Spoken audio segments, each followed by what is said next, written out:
Worries over inflation, higher interest rates have sent the stock market back into the claws of a bear market. So, what exactly does that mean? And what do you need to consider to protect your own money? Our local financial professional, Stewart Willis from Asset Preservation Tax and Retirement Services, is joining us this morning to make sense of it all. Good morning, Stewart. Oh, good morning. How are you doing?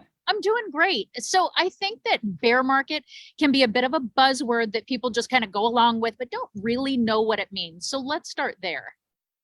Well, first of all, a bear market is quite simply just 20% down from a peak. So obviously we've hit that. It's scary times for some people, and other people they're handling it just fine. Any idea how long this could last?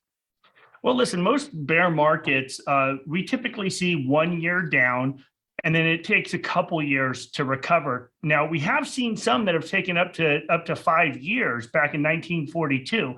So recovery from bear markets can vary from time to time. It all depends. I mean, the one concern we have here is that there's not a lot being done to combat what the underlying causes are.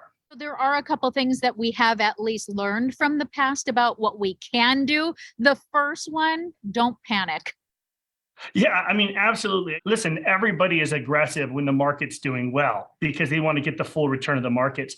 But a lot of clients that I've seen in the past that have said, oh, I'm okay with a 30 or 40% downside. Well, when they're at 10 or 15%, if they're having a heart attack freaking out and they can't sleep at night, it's really important to reassess your risk tolerance level. And I think it's really important for people to know that their time horizon is long. It's a long-term investment.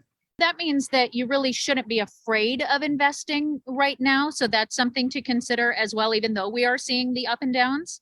Yeah, I mean, it's really, really volatile. And the one thing I'll tell you, people they make decisions with two emotions, quite simply. It's just fear and greed, and it's a balance of those two emotions. Warren Buffett said it best. He says, be fearful when other people are greedy and be greedy when other people are fearful, because there's always opportunity to be made when other people are scared. And certainly he would know because he has done pretty well, I would say, for himself. You also have another suggestion. It's called tax loss harvesting. What is that?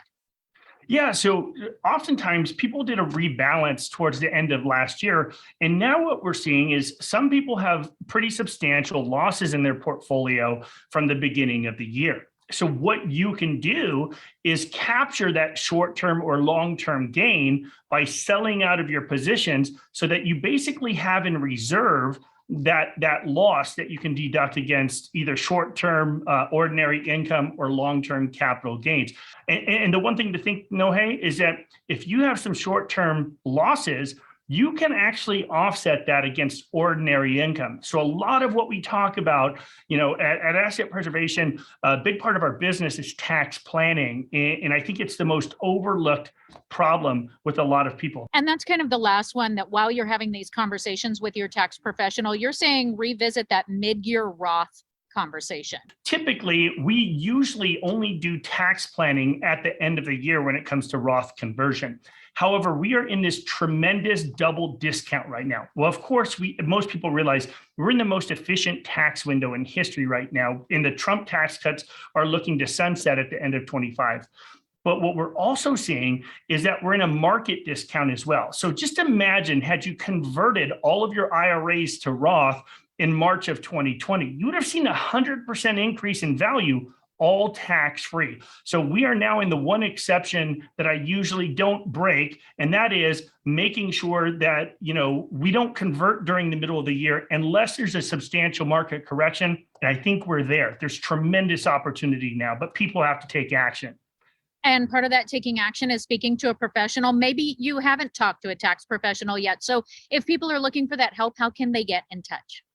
Yeah, if they go to apsitaxes.com, it'll take you to our website. We have a button on there that says sign up for a complimentary portfolio review. We'd be glad to help and give a second opinion. Your best advice, plan, don't panic, certainly holds true now. Thanks, Stewart. Take care. Thanks for having me.